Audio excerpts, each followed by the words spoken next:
Alpha Females. Happy Friday. Welcome to episode 14 of the podcast. I hope everybody had a great week and you're excited for the weekend ahead.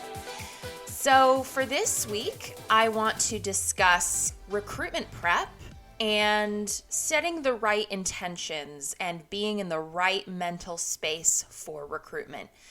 Recruitment is an extremely mentally taxing time for a lot of women going through it. And especially if you have a specific house in mind that you want to be recruited into, it can be extremely stressful.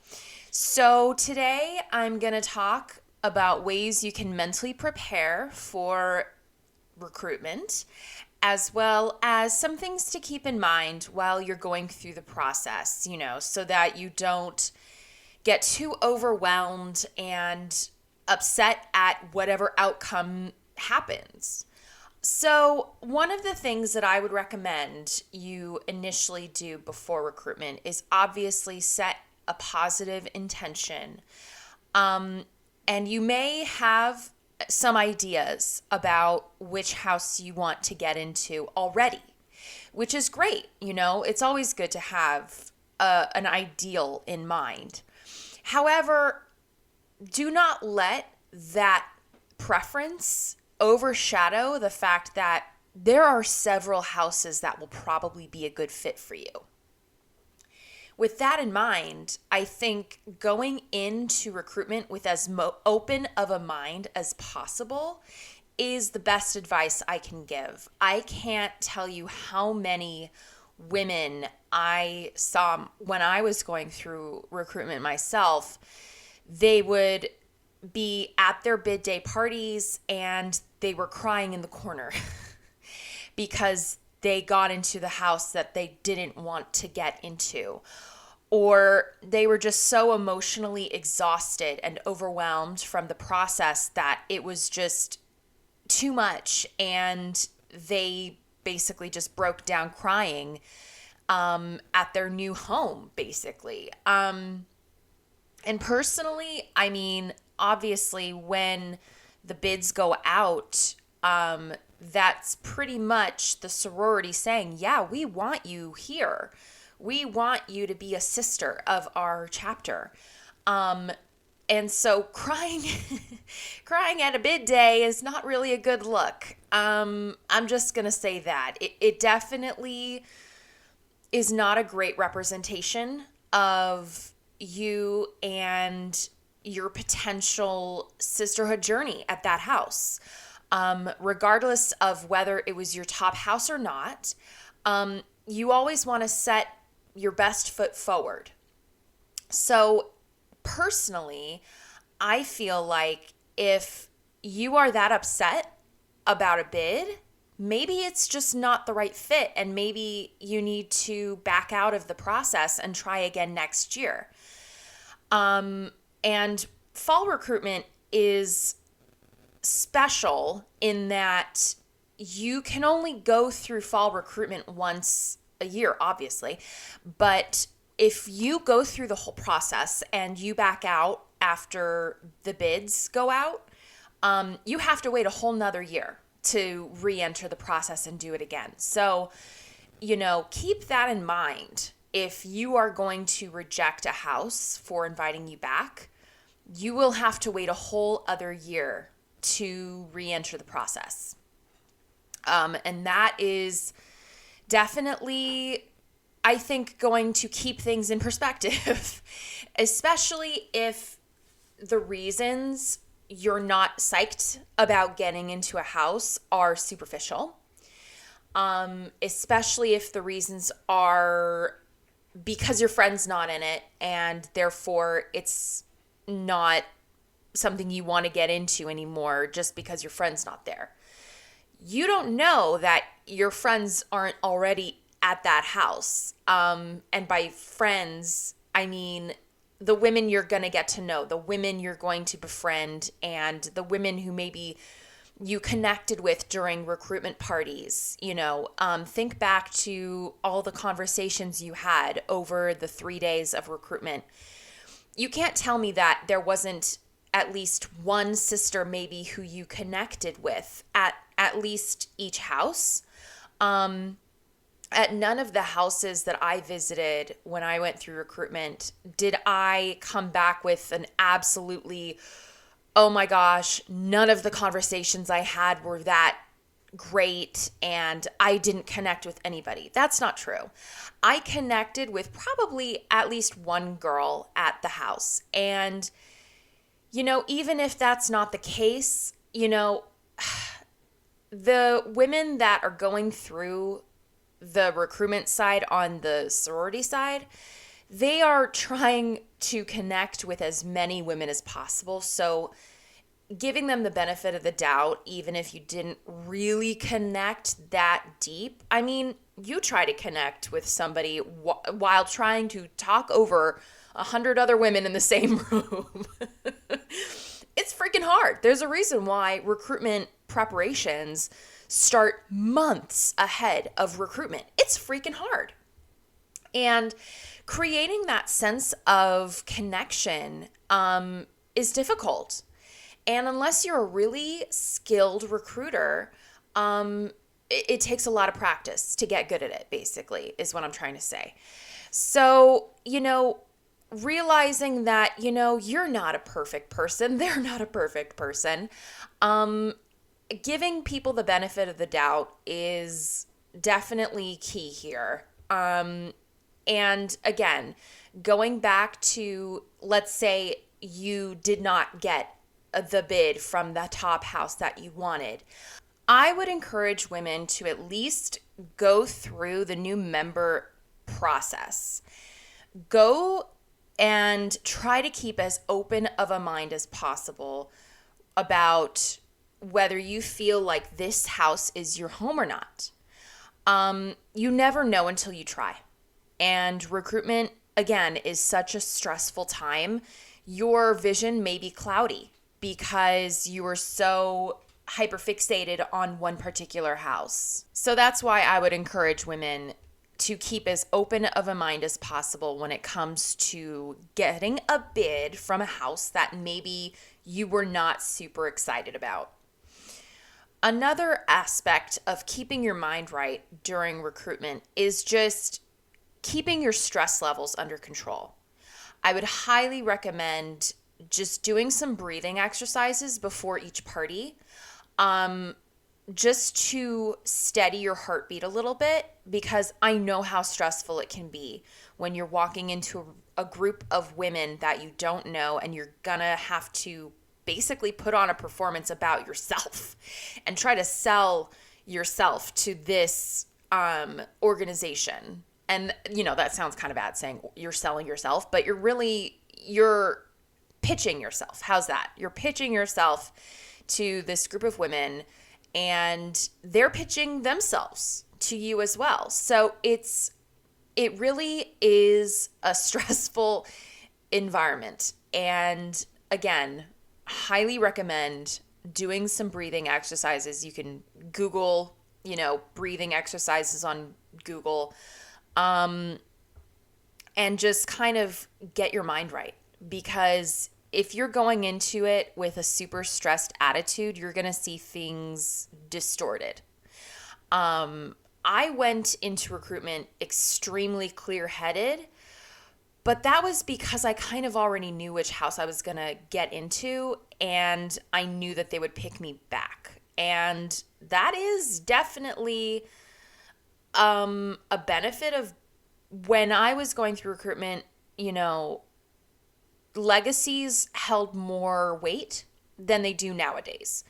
Nowadays, legacies are considered almost pretty much at the same level as any other women going through recruitment. Again, it was a different time. It was 2011. So, over 10 years ago, my gosh. Things have changed. But regardless, when I was going through it, I basically knew I had it in the bag that I would end up at the house that I wanted to end up at. So I did not really go through recruitment feeling stressed in the slightest. And yeah, I'm checking my privilege here. A lot of women don't have that. So, obviously that is a very privileged perspective. But it was my experience. So, but I know for a fact that if I were stressed going through it, it would have been much more exhausting, much more distressing, if I was unsure about which house I wanted to get into. So, for that reason alone, I think it's important to make sure your mental state is in a good place when you are preparing to go and have conversations with women you're just meeting for the first time. Another thing to keep in mind is to really try to visualize yourself interacting with these women, at whichever house you go to. Try your best to visualize what it would be like to be a sister at that house.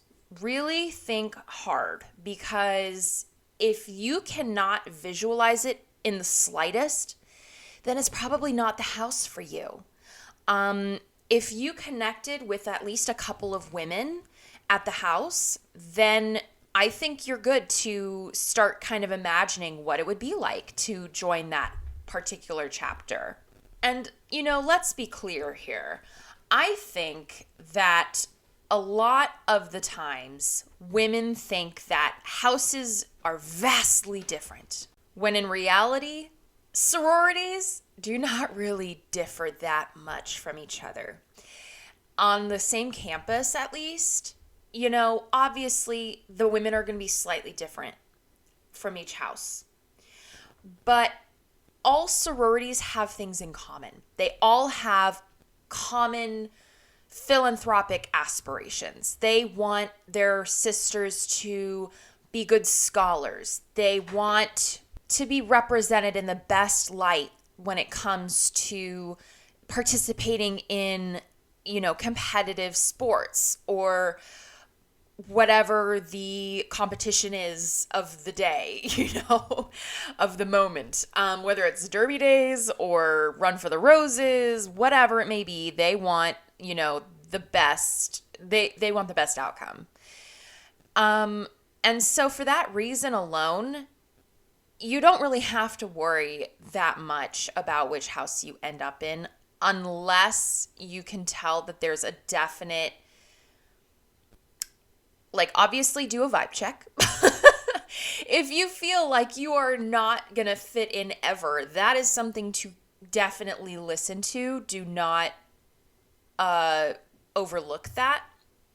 But for the most part, a lot of the sororities are pretty much the same. And I know that they say during recruitment, each house is so different. But in reality, they're kind of not. They are kind of very, very similar. And so keep that in mind when you're going through it. The house that you think you really want is probably going to have a very similar experience to the house that maybe you end up getting.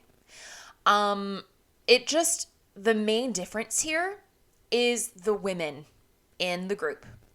That's what it comes down to, is do you click with the women in that group? And I don't think that it's something that a lot of women think about. They think, oh yeah, every sorority is so different. No, they're not. They're really not. Maybe they're different in perception on campus, but let's think, are these perceptions created by fraternities? Are they perpetuated by misogynistic ideals of, maybe the 80s, of 90s? Think about, say for example, the house you get into is known as the not pretty sorority. Who's saying that? And do we really care about those people's perceptions? Because it has nothing to do with what fraternities think about sororities. It's all about how you view the sorority that you may join.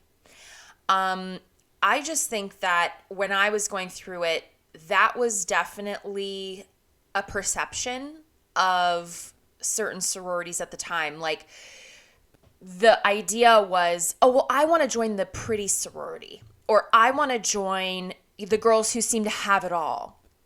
Well, okay, but who's saying that? Who are the people saying that certain sororities rank a certain way? Like, we all know about Greek rank. I'm sure that that's still a thing out there. It's just this website that anonymous people can rate sororities and fraternities on a campus.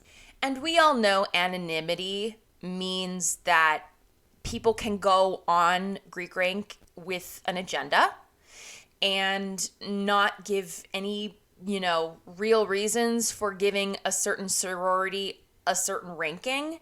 It can be for fun because they're bored one day and they're like, oh, well, let's mess around on Greek rank and just add ratings, because why not? I want to be a troll for today.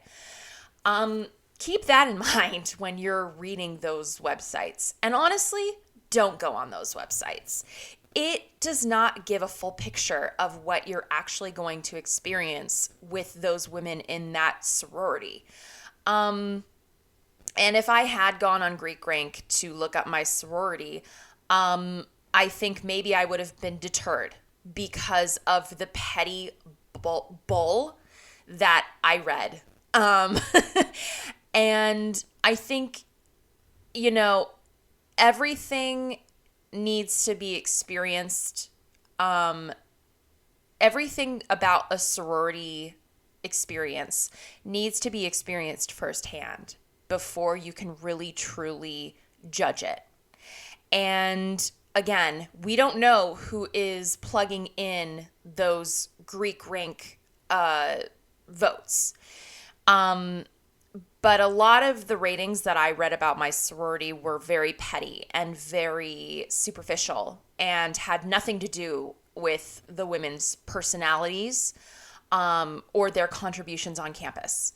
So for that reason alone, I think beware what you read online. Just be very, very, take it with a very small grain of salt, if at all.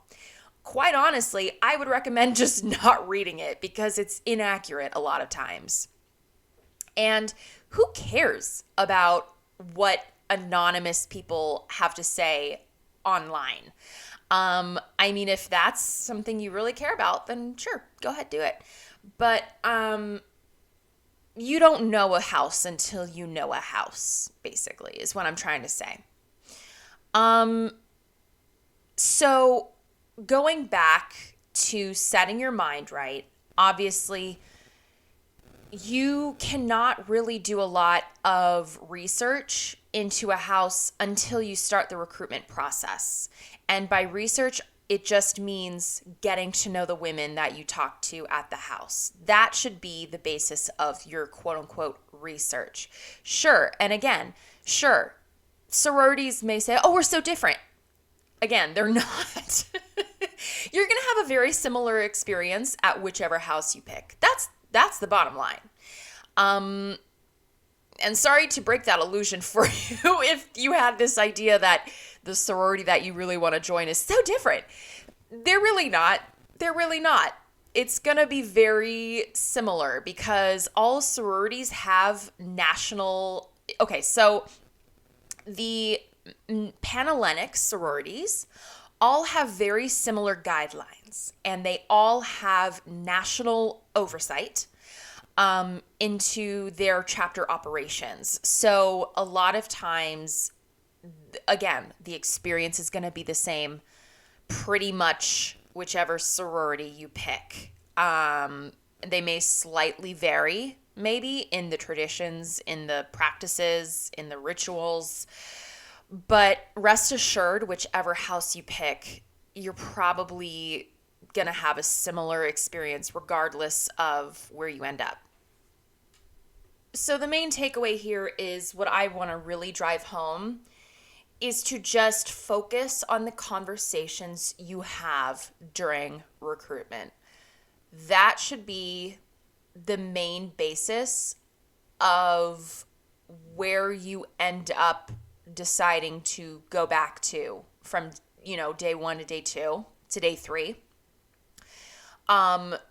Try to weed out any BS that you're hearing amongst your recruitment groups. Girls are going to talk and they're going to say unfounded opinions because, quite honestly, they don't know what they're talking about. They are just as clueless as you. But they're going to act like they know. That's the thing. They're going to act like they know the situations at different houses. The truth is they don't. Unless they know the ins and outs of a house, they don't know really what they're talking about. So just keep that in mind. Try to limit your input from unreliable sources while you're going through this stressful time. The main source of advice and information and maybe, if you're unsure about a certain house or your experience, the main resource you should be utilizing during recruitment is your recruitment guides. Those are the people that have been completely set up, trained. They are ready to help all of the women in their recruitment groups to go through this process and come out with a positive outcome. Those are the women that you should be relying on.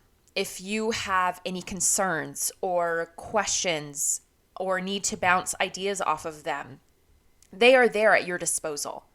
So if you're gonna listen to anyone during this time, listen to your recruitment guide. And they can help you work through anything that happens during the process. If you don't get called back to a house and you need to talk it out with your recruitment guide, they're there for you. They can help you work out, well, maybe, here's what you should do at the next house so that you get a call back for the next time, things like that. I remember I was so confused about why I didn't get called back to any other house after the first day. And I spoke to my recruitment guide. And I was so confused. Why didn't anybody else want me? And she goes, okay, well, walk me through the conversations. And I said, well, I did mention that I'm a legacy at another house. And she goes, ding, ding, ding. That's why. So, it's an unbiased third party that wants you to succeed. How lucky are we to get to have that during such a stressful time? These women are fully trained. They want you to succeed. They want you to get into the house you want. And they're there to help you, purely to help you. They have given up their letters for a certain amount of months in preparation to be as unbiased as possible. And they are fully at your disposal. So utilize them. Don't rely on the other women in your recruitment group that don't know what they're talking about. Rely on the women that have been specifically trained to help you during this time. How rare is that if you are in a real life situation? Personally, I'm going through the process of interviewing for jobs right now, and it is a stressful time, and I don't have a recruitment guide to guide me through it. I wish I did. My God, that would be amazing. But again, utilize the resource that has been granted you for this process. It's going to be a major help. So to wrap things up, getting your mind right for recruitment is of utmost importance. You want to go into it as calm as possible. You want to not listen to unreliable sources. You want to utilize the expertise of your recruitment guides. and you just want to go into your recruitment parties with as open of a mind as possible, because you don't know if your future sisters are in the house that you're currently interviewing at. You don't know. It could totally surprise you. And maybe you went in with a certain expectation of a house and then they completely surprise you. So in those instances, just keeping your mind right and open is of utmost importance during such a crucial time as recruitment. So thank you so much for listening to this week's episode. I hope you took something away from this in your preparations for recruitment. If you have any questions about sorority life in general, you can send an email to alphafemalepod@gmail.com. Be sure to rate 5 stars and subscribe wherever you listen to this podcast. And I will talk to you next week. Alpha Females, take care.